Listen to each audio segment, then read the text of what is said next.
Vamos lá então, Thay.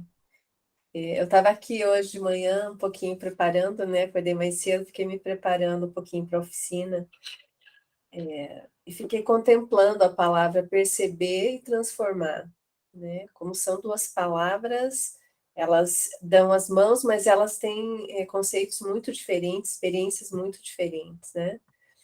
Então, vou deixar aqui você compartilhar das suas experiências com relação a esse perceber e esse transformar. Fique à vontade. Obrigada, Clau. Então, bom dia oficial para todos que estão aqui.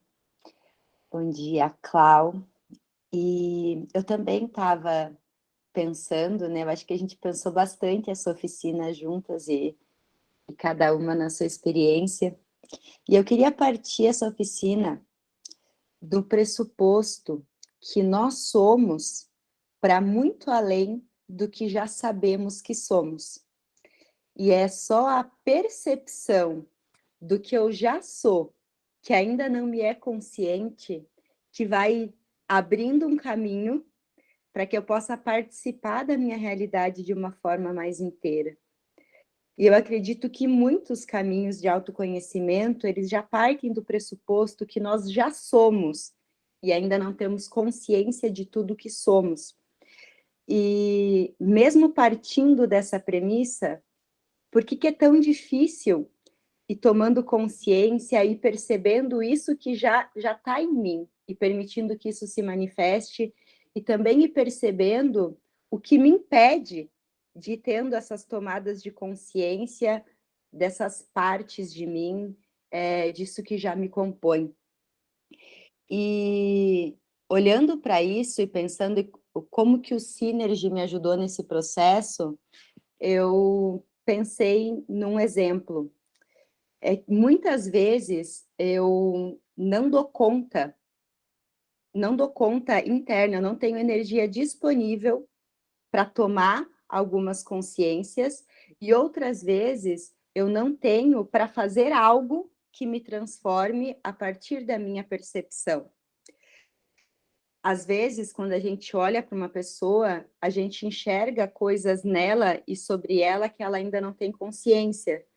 E da mesma forma, né, que vocês estão me olhando aqui, eu não vejo essa sombra, mas vocês conseguem ver.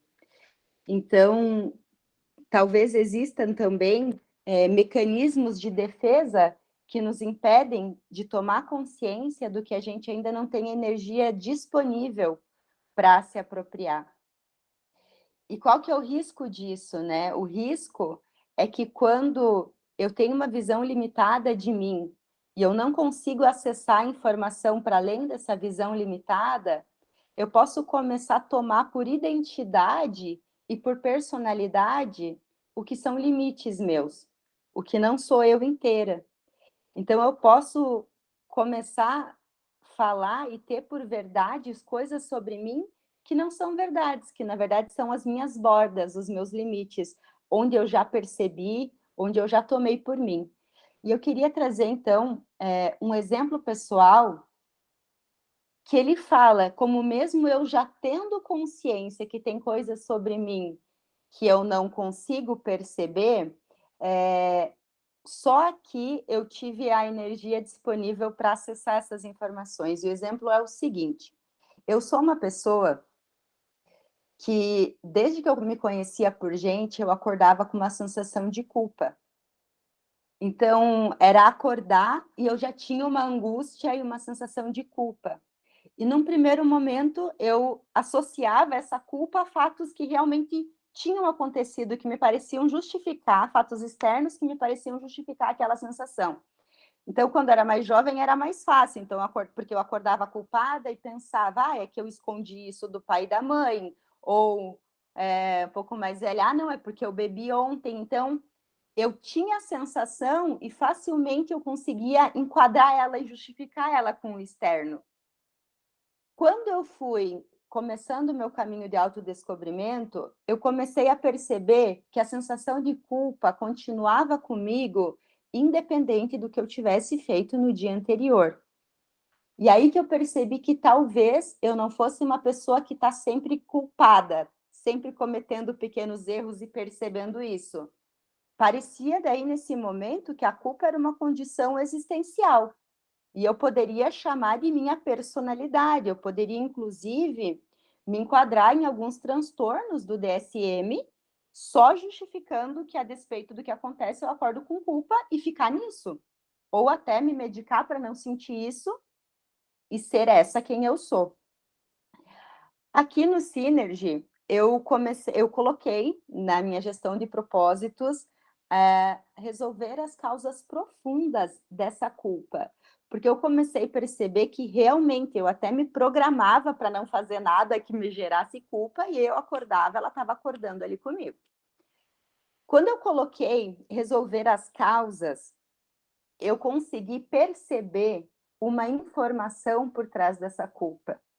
Uma informação que, então, sempre teve disponível, mas eu não conseguia acessar, ou por não ter, como eu disse antes, a disponibilidade energética, ou por não ter clareza, ou por não ter discernimento, mas eu comecei a perceber que por trás da culpa tinha uma fala num timbre imperativo, com uma lista de coisas que eu tenho, que eu preciso e que eu devo. Então, o primeiro desvelar foi essa informação para além da culpa. Nossa, é uma lista. E num primeiro momento, eu comecei, então, eu vou fazer essa lista, porque se eu fizer, eu não vou sentir a culpa. E aí eu comecei a perceber que quanto mais eu executava, quase que de uma forma de uma submissão compulsiva, essa lista do tenho, devo e preciso, mais essa lista aumentava. E por que eu escolhi, né, seguir? Porque pareciam tenhos, devos e precisos muito bonitos dentro do meu sistema de crença. Pareciam todos legítimos, todos que você olha e pensa, não, realmente são coisas muito necessárias. E eu não percebia que eu tinha absorvido essa lista de deveres, esse estatuto diário, a partir de crenças, a partir de coisas que eu entendi em algum momento e assimilei que eram coisas que eu precisava ter para ter dignidade existencial. Uma outra condição aqui que eu fui percebendo. É quase como se fosse uma condição de ter o alvará para existir, e quando eu não cumpria, vinha a culpa. Continuando gestando esse propósito, eu comecei a perceber, desidentificar desse comando interno. Eu comecei a perceber que essa voz existia dentro de mim, que ela tinha demandas bem bonitas e que algumas delas até me ajudam a sustentar uma vida que eu gosto de ter, mas que não necessariamente essa voz era minha e que não necessariamente essa voz me levava para uma vida. Muitas vezes era uma voz que me conduzia para uma morte, para uma dor, para uma frustração. Porque se eu cumprisse 9 itens e não o 10º, eu ficava com pensamento obsessivo e intrusivo, me lembrando do quanto eu não fiz alguma coisa. Então, ao atender essa demanda, eu percebi que a finalidade dela não é o que parecia, que era me levar para uma elevada condição de vida, mas sim me levar para uma condição de angústia, de frustração, de baixa autoestima, era quase como se consumisse o meu merecimento. E aí foi outro ponto, outra chave importante. Houve uma aula com o Carlos que ele falou claramente sobre o quanto não existem condições para a gente merecer uma elevada condição de vida. Não existe um pré-requisito, não existem dogmas, não existem estatutos que eu devo seguir. E aí eu percebi, foi outro desvelar, quanto de energia era consumida para sustentar todo esse mecanismo, sendo que eu, por existir, eu já tenho um mérito, eu já mereço isso. Então, foi um novo desvelar, até que chegou um momento que eu comecei a não acordar mais com a culpa. Eu acordava com um diálogo bem claro com essa parte de mim, e ela já começava a vir com os devos, tenho e preciso, mas aí eu me percebi rindo.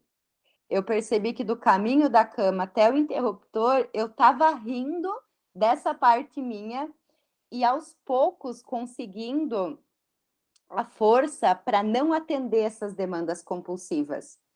E isso foi uma libertação que custa uma imagem de eu, que custa uma imagem de personalidade, e é por isso que eu falo que é uma possibilidade de um autoconhecimento muito mais profundo, que não é o autoconhecimento que me aproxima de um ideal de eu, e nem me aproxima de verdades e conhecimentos estabelecidos sobre como a gente precisa ser ou proceder, mas é um autoconhecimento que aproxima a gente de uma liberdade de ser. Não significa que eu não precise ou possa fazer muitas coisas, mas existir a partir do lugar do eu quero e eu posso é uma condição existencial muito diferente de existir submissa a eu tenho que ou eu preciso. Então, quando eu quis trazer essa parte do perceber e transformar, foi nesse sentido de, sim, eu concordo com tudo que fala, que quanto mais eu me percebo, mais eu abro meu cabresto, mais eu consigo atuar na vida a partir de um lugar de autenticidade e inteireza, mas que nem sempre, principalmente quando a gente está naquela condição de campo eletromagnético fraco, eu dou conta de perceber as informações que estão um pouco mais além desse meu limite. E às vezes, quando eu dou conta, eu também não tenho energia disponível para fazer algo a respeito. Porque também não adiantaria eu perceber essa lista toda e não conseguir sustentar a força para não ceder a ela. E por isso a importância não só, né, da prática onde a gente fortalece o nosso campo, mas de a gente fortalecer o campo sustentado para garantir essa maior possibilidade de sustentar a escolha existencial nos momentos de maiores conflitos. E percebendo isso, que essa oficina, eu e a Cláudia começamos a falar já faz um mês, percebendo isso, então, a possibilidade de transformação a partir do que eu percebo que eu não via, a gente também percebeu o quanto algumas coisas aqui nesse caminho a gente não precisa nem perceber e elas já acontecem, a gente já percebe os efeitos. Então, eu contei agora para vocês toda uma saga de uma construção de autonomia feita aqui, de algo que provavelmente conduziu muito das minhas escolhas e consumiu muito das minhas possibilidades no passado, mas também tem as coisas que a gente não tem toda essa percepção do caminho e nem por isso não acontecem, né? Que até fazendo um link com a oficina da Leila, do medo de água, eu nunca coloquei nos meus propósitos curar medo de água, porque eu nunca me vi como com medo de água. Mas eu percebia que eu não gostava de água, e fazendo um link com o que eu falei antes, eu tomei com identidade. Eu sou a pessoa que não gosta de água, eu sou a pessoa que gosta do sol. E eu nem imaginava que existia algo para ser trabalhado ali, até que agora recentemente eu fui para um lugar que tinha água e eu mergulhei muito na água e eu percebi, quando eu mergulhei, que havia existido toda uma memória de trauma trabalhada. Então, ali eu cometi o equívoco que eu gostaria de trazer, que é quando eu não percebo as informações por trás do que eu entendo que gosto, não gosto, muitas vezes eu vou tomar como personalidade, como identidade, e isso vai estar limitando as minhas possibilidades de vida. Então, eu acho que era isso, Klaus. Se tu quiser me apoiar de alguma forma. Sim, com certeza. Que legal, você fez um link bem importante, porque a gente até comentou, né, Thais, sobre a experiência da percepção e da transformação de níveis, né? Conforme a gente vai voltando para casa, a gente vai tendo uma experiência de perceber as coisas e de perceber o que é transformar de forma diferente. E eu fiquei refletindo, né, como eu falei, e percebi que a transformação ela está ocorrendo o tempo inteiro. Ela é da vida, né? A transformação, o dia vem, vai, as células morrem, e a gente está fazendo outras coisas, né? Está ali agarrada às nossas crenças de devo, preciso, e na verdade a vida está se transformando, ela é renovação constante, né? Então, me parece que transformar é algo intrínseco da vida, né? A gente que talvez, às vezes, pelas crenças, bloqueia o fluxo, como você falou, né? Eu acho que aí, e através dessas crenças, a gente acaba percebendo a realidade de forma distorcida, que é exatamente o que você falou da água. Eu gostei muito do exemplo da água. Eu não gosto, ou, né, não... É aquilo e acabou, né? E a gente não revê isso. Fica ali com aquela crença. Então, transformar, se permitir transformar as crenças a esse nível tão profundo, né? Como você falou, nosso mecanismo de defesa e de controle é tão forte para sustentar a sobrevivência, muitas vezes, né? Para ir para a vida é um salto. Precisa de um salto de permissão para poder ir para a vida, porque a sobrevida é muito forte. O mecanismo de defesa e de controle, ele realmente... E como as crenças, ouvindo você, é como se fosse entrando, né? Porque a percepção do mundo interno e da verdade que atua, né, Thay?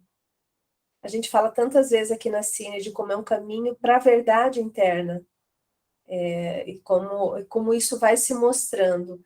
Essa percepção vai acontecendo simultaneamente junto com as transformações mesmo.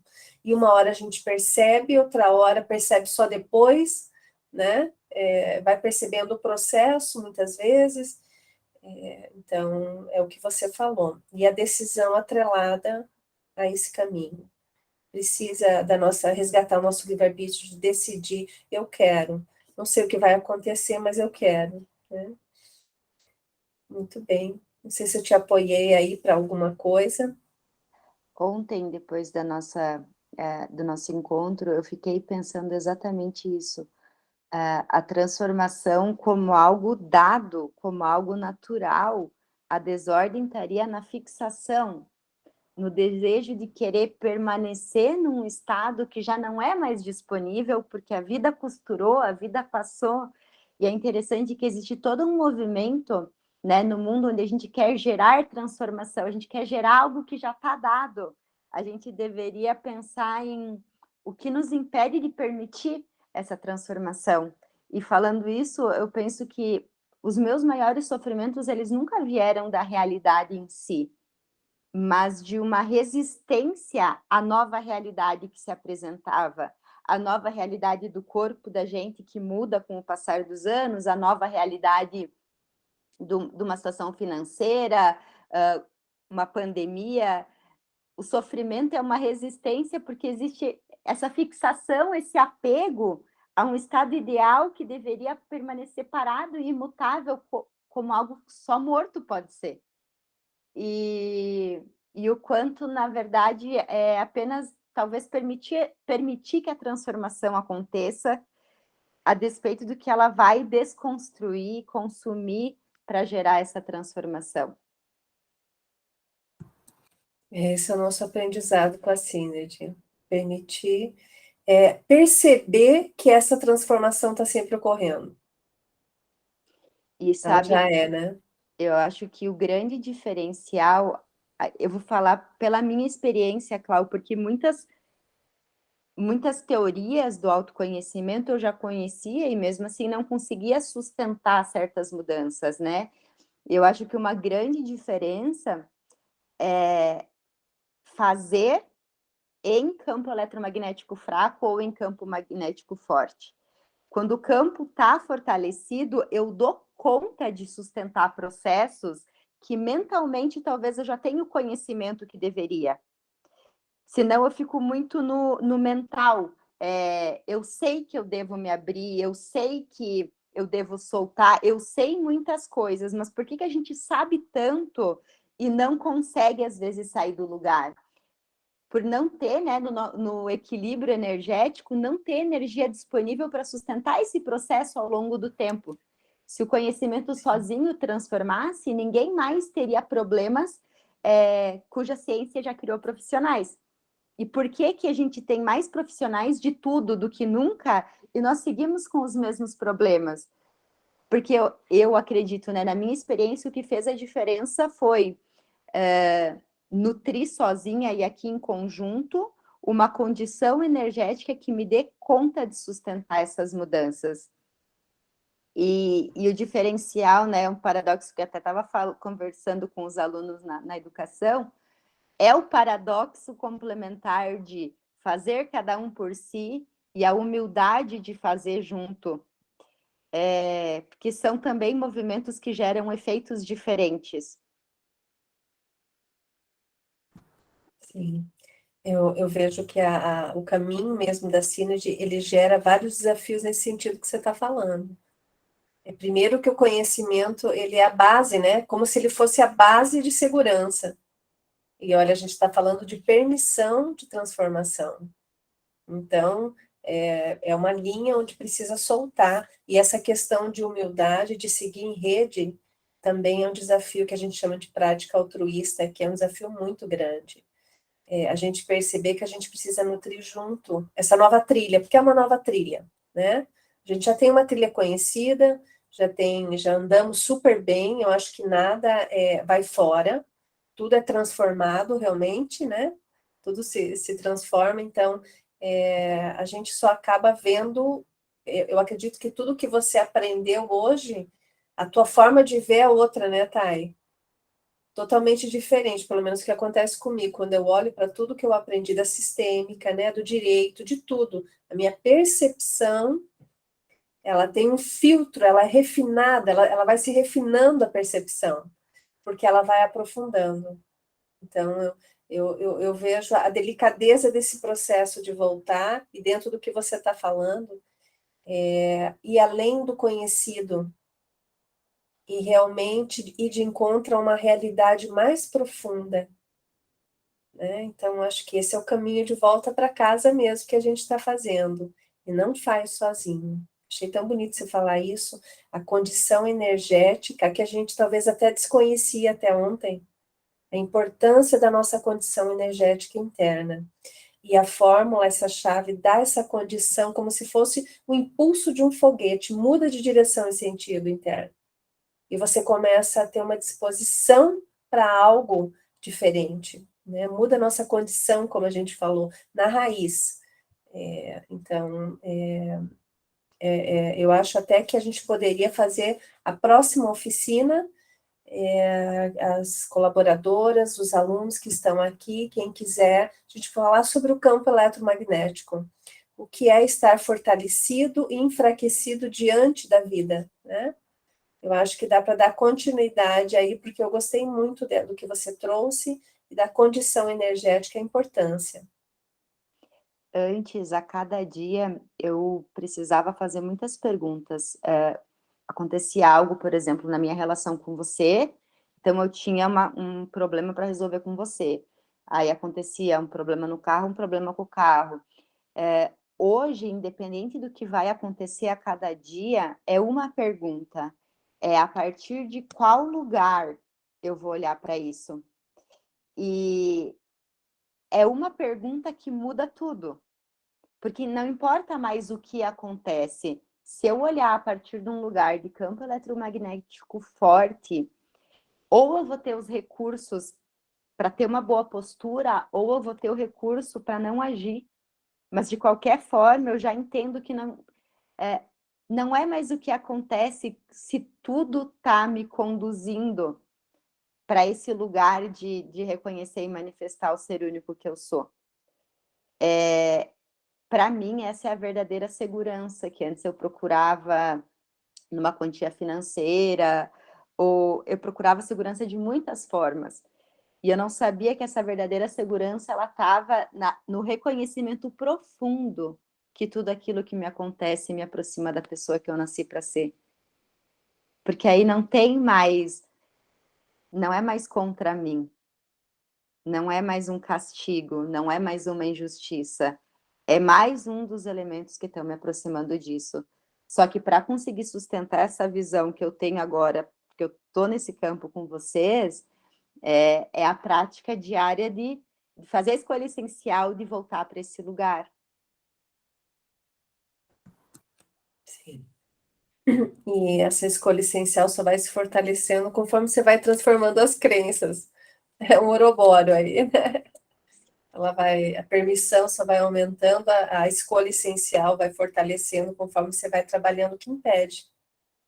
Senão a gente também pode ficar numa percepção distorcida, achando que está, né? A gente já sabe aqui no caminho quanta coisa aconteceu. Quando a gente achou que estava chegando, moveu de novo. Achou que estava chegando, moveu de novo. Porque é um trabalho sem fim, né?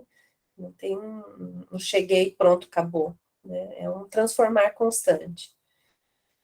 Muito bem. Alguém quer perguntar alguma coisa, quer compartilhar algo?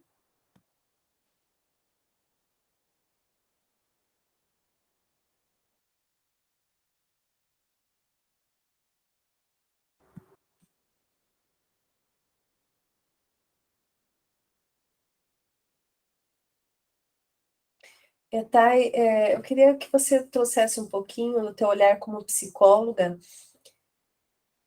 o diferencial disso que você está falando, porque hoje você tem pacientes, né, pessoas que estão aqui na Synergy, pessoas que não estão. Então, assim, o que você percebe que cada um que andou, dentro do teu olhar como uma profissional, que eu acho super importante para quem está aqui dentro, né? O que é importante, né, para a pessoa desenvolver esse potencial pleno humano, para ela poder. Qual o diferencial que você vê? Dentro da minha abordagem da psicologia, a proposta já é um processo profundo. Então, a proposta é que se encare as sombras e se integre as sombras. Então, uma proposta também de se tornar inteiro e o ser único que é. Então, o caminho é parecido, o objetivo é o mesmo. Eu acho que até por isso a minha alma escolheu essa abordagem em algum momento, que é uma abordagem que fala muito do que eu acredito. Mas o que é a diferença para quem está nutrindo um estado de campo eletromagnético forte? A pessoa dá conta de viver profundamente esse processo e fazer transformação de destino. Então, o processo de autoconhecimento como psicóloga, muitas vezes ele já dá maior qualidade de vida para as pessoas, maior autonomia, mais autopercepção. Mas quem desenvolve uma forma de, por si, estar num campo sustentado, por diminuir as interferências das lealdades, das variáveis, por desconstruir muitas crenças, por mudar o padrão energético, a pessoa dá conta de realmente vivenciar o processo e ter transformações muito profundas. Então, o que uma pessoa faria, né? Uma análise geralmente dura de 11 a 19 anos, né? O que uma pessoa conquistaria em 11, 19 anos, ou que uma pessoa apenas só ficaria confortável com eu não gosto de água, isso já não traria sintomas mais graves, eu vejo que quem está aqui nesse caminho faz em 6 meses, faz em 1 ano, e faz para muito além, porque quando a gente conhece uma pessoa, a gente estabelece uma espiral, né, de até onde é possível. E eu vejo que algumas dessas pessoas, eu brinco assim, já viveram umas 7 vidas numa vida. Pensando na gente enquanto sistemas, é como se uma pessoa fosse dando conta de viver e resolver coisas de muitas gerações, coisas para além. E uma coisa também que eu acho que faz muito a diferença é que aqui no Synergy, né, não tem o horário marcado, né, a confirmação, e o desenvolver essa autonomia de a pessoa escolher, da pessoa se sustentar, da pessoa fazer, desenvolve também um tipo de autonomia diferente, que a pessoa vê que é ela que dá conta de fazer, ela que é capaz de realizar, então diminui as transferências também, né? Durante uns 5, 6 anos de um processo terapêutico, o poder parece estar muito com o terapeuta pela transferência, e quem está aqui no Synergy tem bem menos essa transferência, essa necessidade. Então, a resolução é mais profunda, é mais efetiva, dá conta de coisas que talvez um selfie sozinho não daria de realizar, porque são realmente transformações e destino de mudar emprego, de dar conta de processos de adoecimento gravíssimos, de uma força de realização muito, muito maior. Até o meu psicólogo, ele fala assim, que o meu processo é muito diferente dos outros analisando os dele, né? Ele não está aqui no Synergy, mas ele fala que o meu processo é muito diferente pelo que ele conseguia ver, né, nos primeiros exercícios que eu construí, até onde eu poderia chegar sem me aniquilar. E ele também diz assim que eu sempre estou indo para além do que eu podia chegar sem me aniquilar. Então, eu acho que a transformação de destino num sentido pleno, real mesmo. E outra diferença bem grande de quem está aqui é a vivência das premissas afeta muito o processo. A propriedade, posse, responsabilidade que a gente vai conquistando aqui muda completamente a postura da pessoa na análise e na vida. Porque por mais que se conte um enredo, não se conta um enredo onde o outro é causador, porque já se tem essa premissa de propriedade, posse, responsabilidade. Então, se conta o enredo para ilustrar o cenário, mas sempre com eu sei que isso é sobre mim, eu sei que tem algo meu. E para mim, como psicóloga, muda tudo, né? Imagina tu estar diante de uma pessoa que sabe que tudo que acontece na vida dela é sobre ela e não tem um culpado. Com uma pessoa que quer se conhecer para além das verdades, disposta a questionar tudo, disposta, às vezes a gente sofrendo mais, às vezes menos, né? Mas eu falo que brinco que na análise a gente vai ter um grande encontro com a sombra. Quem está comigo aqui, né? Quem também está aqui, a gente tem um encontro com a sombra a cada 2, 3 meses. E também depois a integração com toda a energia que a gente gastava para manter essa sombra submersa. E eu acho que é isso que dá mais possibilidade de vida, sabe? E de sobrevivência para a vida. Mas eu tenho um respeito muito grande porque eles estão pagando esse preço, sabe? Eles são muito, muito comprometidos com eles, muito comprometidos com o trabalho. E eles também nutrem muito, né? Ver quem está aqui dando esses saltos nutre muito a minha realização como um ser humano, assim, de nossa, é possível. Ver um ser humano se realizando faz a gente lembrar que é possível a gente se realizar, e aí fica nessa grande roda onde a gente se inspira, se apoia, cada um faz por si e vai crescendo juntos, assim, são fundamentais no meu processo pessoal também. Sim. Nossa, que precioso, realmente precioso. A informação que você deu foi bem detalhada. E essa sinergia, né? Vou usar até o termo, essa sinergia que a gente cria interna, de integralidade, porque eu acho que a abordagem que você usa na psicologia também tem a ver com essa busca da totalidade, né? É um caminho realmente de busca e precisa de força interna, que é uma das condições. E você falou da posse, propriedade e responsabilidade, né? Que é o adulto. É o adulto, é o nosso adulto totalmente ativo na vida.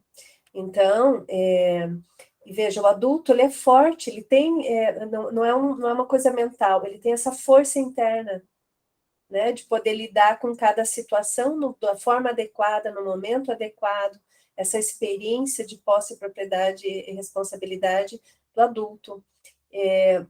E perceber quando ele está enfraquecido, perdeu a responsabilidade, como a culpa, né, que você falou. Perdeu a responsabilidade, a posse, a propriedade. Me torno enfraquecida diante de. Imagina acordar todos os dias nessa condição. Uhum. Né? E a luta interna que é para sustentar algo que nem se imagina. Então, mudança de referencial, que a gente fala tanto aqui, dentro da escolha essencial, que você falou muito bem. que é a única pergunta, a primeira pergunta talvez, né? Não a única, mas a primeira pergunta. A partir de que lugar eu estou abordando a vida agora, nesse exato momento. Então é isso, obrigada, viu, Thay? Eu gostei Obrigada, muito. Cláudia. Eu quero lembrar, gente, que na terça-feira que vem, ela falou da palavra enredo, eu lembrei, o Carlos vai falar sobre o enredo das influências familiares, né? Que tem um pouco o que a Thay falou, tantas crenças que a gente tem, tantas influências, tantas vozes, né? Então, ele vai falar um pouquinho como a gente anda com as próprias pernas diante desse enredo, que já vem com a gente em genética, e na epigenética, como eles falam, a questão até de copiar comportamento, né? Então, ele vai tocar um pouquinho nesse assunto com a gente na terça-feira que vem, e a gente vai marcar um para falar do forte e do fraco diante da abordagem da vida, que eu gostei muito, acho que a gente falar da condição energética é bem bacana, né? Alguém quer falar algo? Ok. Então, olha, eu agradeço a presença. Obrigada, Tatai. Obrigada, Até uma Cláudia. próxima, né?